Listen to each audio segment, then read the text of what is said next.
How's it going, fellas, and welcome to the channel where I kick back, relax and talk NBA 2K23, and I'm going to be talking about all my thoughts and opinions when it comes to the Mycareer in NBA 2K23. Is it actually better than NBA 2K22's Mycareer? I'm going to be talking about the good, the bad, and everything in between when it comes to the Mycareer in NBA 2K23. So if you like that sort of stuff, don't forget to leave a like, hit the subscribe button, and comment down below any questions or opinions that you have about NBA 2K23's Mycareer. Leave it all in the comments below. But anyway, guys, I've talked and raved long enough. Let's get into it.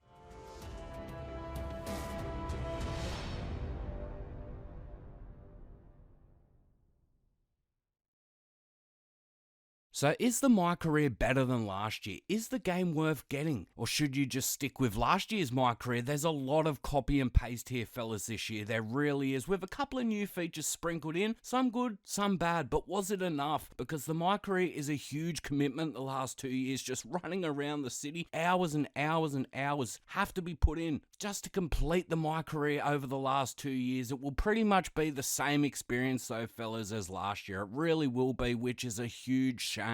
I hate having to spend money to upgrade your player to a respectable player in the NBA. It pisses me off, fellas. It shouldn't be like this because playing as a 60 overall is a grind like no other in gaming. It really is, fellas. So be expecting to lose more than you're winning at the start of the season if you're a 60 overall, because it's gonna be a grind. The AI is tougher than ever, and feeling like a 60 overall is as worse as ever. Missing open shots under the basket, not making simple passes, and just simply being a flop on the court. You're expected to be losing more than you're winning, and just playing games to get VC is better than pulling your hair out to play good, to try and get a good teammate grade. You just need to develop over the first few games, probably the first 20, 30, 40 games. It doesn't matter whether you win or lose, just get as much VC as you can to grind that player to the next level. You know what I mean, fellas? Because at the end of the day, you can't even afford to spend any money on a decent outfit. It just pisses me off, it really does. You want decent outfits for the cutscenes and things like that, and the fashion walks that I'll talk about a bit later. For fuck's sake, my god, why'd they put them in the game? I'm just talking out my ass crack, but I do want a decent fit, at least one, for the cutscenes, and I'm getting really sick of it how much they're asking for virtual clothes in a video game. So the first main thing I want to talk about is the off-the-court stuff. I've always liked the off-the-court stuff, I really did, fellas, but it's now becoming a chore, a hassle. It really is. I'm starting to spend more time off the court than on it, and that's a huge problem. I know they want to make us feel like an NBA player, but I just kind of want to play the game and build my character. But I'm forced to run around this huge ass city again. I know it's smaller than before, but still way too big for my opinion. But I'm just running and running and running to watch a cutscene. And I'm even doing these stupid skateboard races and skateboard quests where I've got to grind rails and things like that. And you can't forget the bloody stupid fashion runway shows either. Like, come on, 2K. It's basketball at the end of the day. I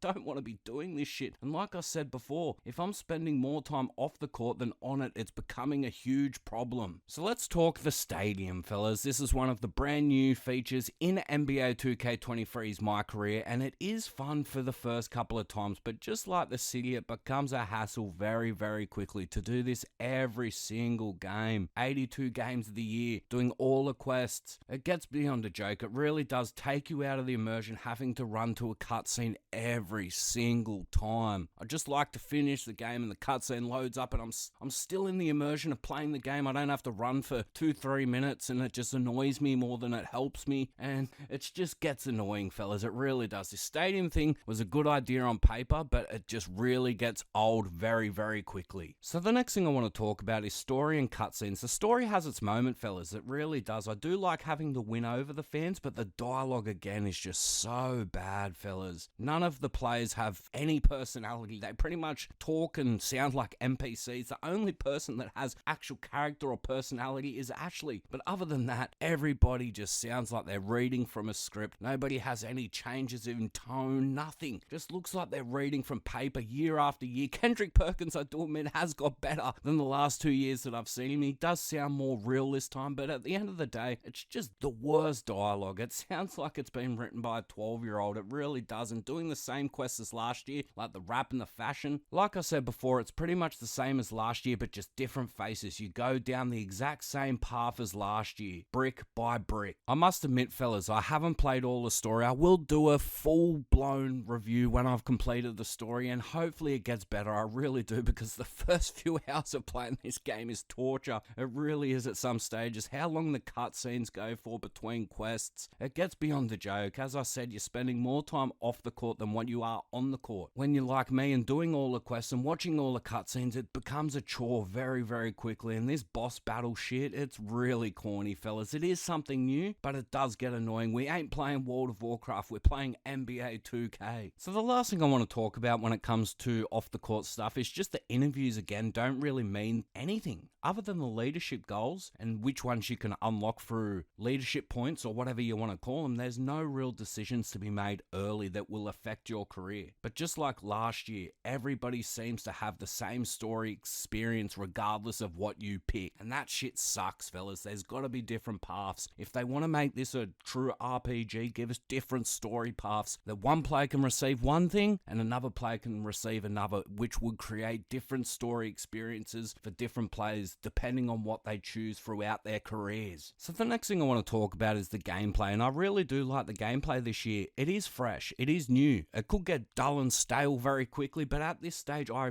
am really enjoying the gameplay. I will make a whole video about going into detail about the gameplay in the Mycareer, but to be honest, fellas, I am liking it. And when you are on the court, it's actually fun, and with the added leadership goals and watching the AI defense actually counter me later in the game if I keep running the same play or the same pick and roll, which is forcing me to change and actually make the right decision and adjust to the defense, which is adjusting to me. It's a good battle at the moment. I haven't found any cheese yet to expose the AI, but at this stage it's a good back and forth battle that I'm really enjoying, because at the end of the day the gameplay saves this mode. With all the crap off the court, I love when I'm on it, I really do, and playing against superstars is so much fun. Trying to guard LeBron or Giannis or Luka or players like that is fun and rewarding. It really is, because they will drop 50-60 points if you don't guard them properly. And like I said, I hope the gameplay doesn't die off once my player gets to a 90 or higher and I just score 100 points each and every game. Hopefully the stamina system actually affects the gameplay when I am a higher overall, like what it's doing now. But right now I'm enjoying the struggle. I'm just not winning everything yet, which is a great thing. So the next thing I want to talk about is what I like this year. The leadership skills is probably the best new feature. It's probably the best addition that we've seen in the Mycareer this year by far. Being able to set different in-game challenges is a great thing. I would like a random one, so it just picks a leadership skill that I've unlocked and it creates a new playing style each and every game that I don't have to physically choose each and every time, which would be a good thing. And giving AI attribute boosts is always a good thing, because they've struggled in years gone by. But that's the next thing I want to talk about, is the AI. It's far from perfect, but it's a step in the right direction, fellas. They can actually make shots this year, which is a good thing. They're far from reliable, but the lower rated players can at least make some sort of open shots, which is great. Not like last year, just throwing up brick after brick after brick. They can now at least hit greens 1 out of 5, maybe 2 out of 5, and good shooters 3 to 4 out of 5, which is a good thing. I must admit the paint defense could be a bit better, or maybe the AI computer can't green so many shots near the basket when he's hooking or doing layups and things like that under contest, because it's getting beyond a joke how many greens that they can get time and time again. Maybe the defense inside the paint for the AI does need a buff, in my personal opinion. And one last thing when it comes to the AI, being able to control a drive to the basket, this opens up a lot more freestyle play, which is a good thing. So holding triangle will cut an AI player to the basket, which is great. It opens up so much, and you don't have AI players just standing on the perimeter waiting for a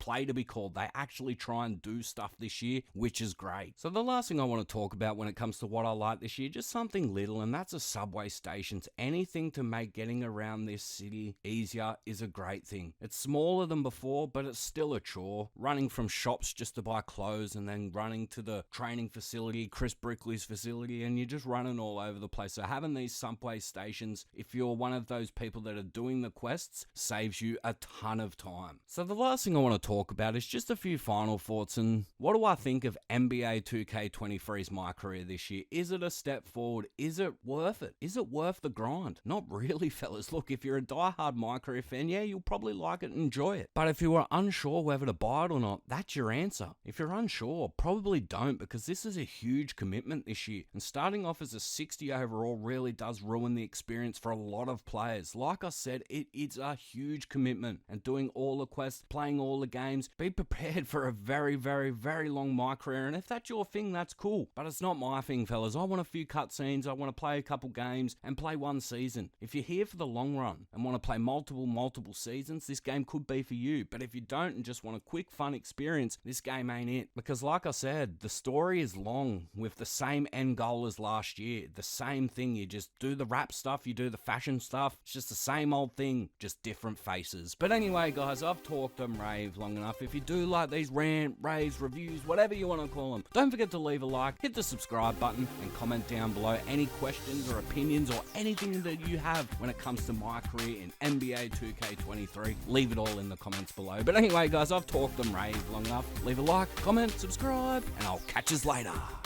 I'm out.